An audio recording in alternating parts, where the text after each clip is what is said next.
Team is Mr. Z, and today we're going to look at quadratics and the three forms that they can take. So let's go ahead and examine how we can get certain information from each form and be able to identify which form a function is currently in. So let's dive in. All right, essentially, when we're looking at it, we have standard form, factored form, and vertex form. And we've been spending a lot of time converting standard form into factored form. I'm going to highlight vertex form and just kind of show you what it is and what key information I can get from it. But let's start with standard form. I want you to know that standard form, I can always know what the y-intercept is, and that is going to be whatever c is.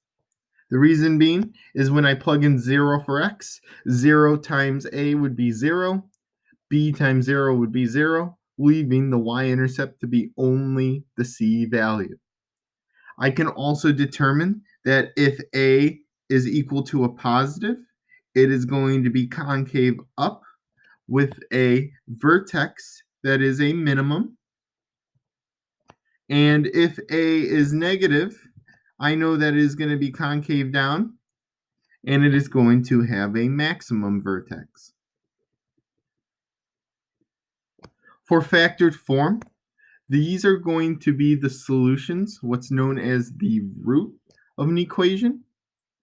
Right now, these are going to be the zeros. We're going to get into more detail about it, but essentially, we can find the zeros or the x-intercepts.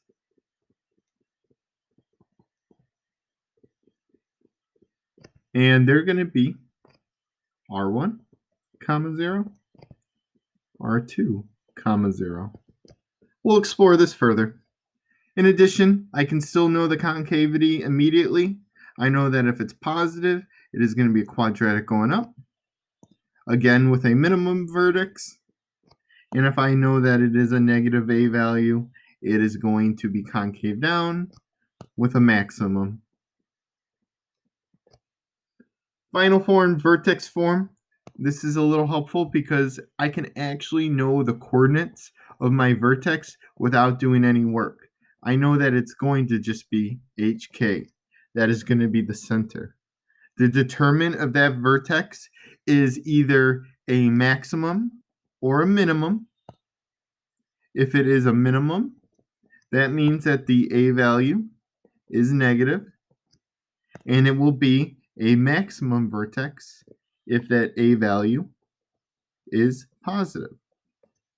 So notice how in all of these forms, I can visualize whether it is concave up or concave down just by analyzing the a value. The a value is just going to be the coefficient in the front. Okay, I'm going to go ahead and look at these equations and determine, hey, is it standard form, is it factored form, or is it vertex form? Okay, seeing two groups of binomials being multiplied together, immediately I see this as factored form. Now, what key features can I get from this function? So I look at it, factored form. I know that my solutions, my x-intercepts, are going to be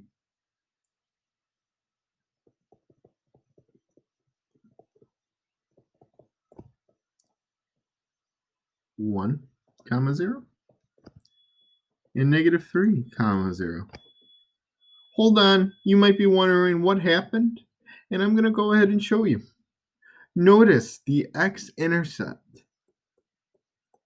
Getting back to the definition, the x-intercept is going to be when the y value is going to be 0. The reason I know that is an x-intercept intercepts the x-axis. It can be here, it would be some number, but it would be up or down 0. And likewise, if I had the x-intercept on the other side with a negative x, it would still be 0. So for the x-intercept, notice how y is always 0 no matter what. This is what we were doing in the past when we were solving quadratics. 0 is equal to -2 times x minus 1 times x plus 3. And this is where we would use the zero product property to figure out what number times what is going to create 0. This would lead me to two cases, where case 1 is going to be when x minus 1 is 0, and case 2 is going to be when x plus 3 is equal to 0. When I solve using inverses, I get x is 1 and x is negative 3. Notice these solutions match the coordinate in my x-intercept. Now, you are going to build the skill in order to be able to read it from the formula. But notice, my solutions are x-intercepts. Why is that the case? Well, if I just substitute my solution back in, negative 2 times 1 minus 1 times, again, 1 plus 3, you can see where I'm substituting everything in.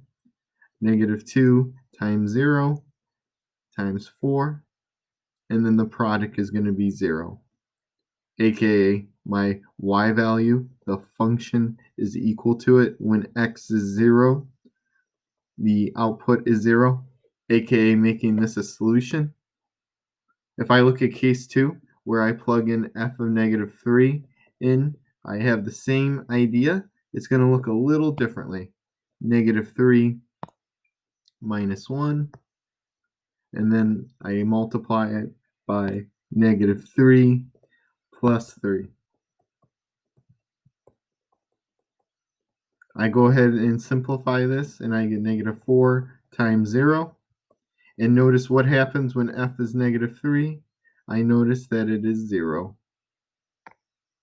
And these are supposed to be 1s. When x is 1, it's 0.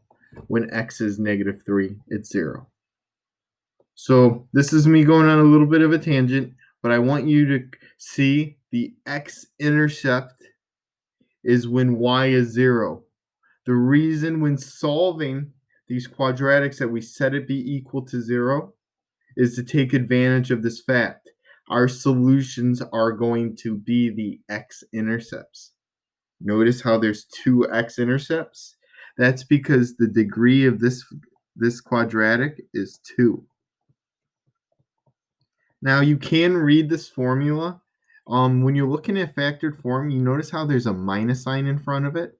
So if I want to, in order to help myself write it out, I'm going to go ahead and use some colors to help illustrate. Negative 2 would be my a value.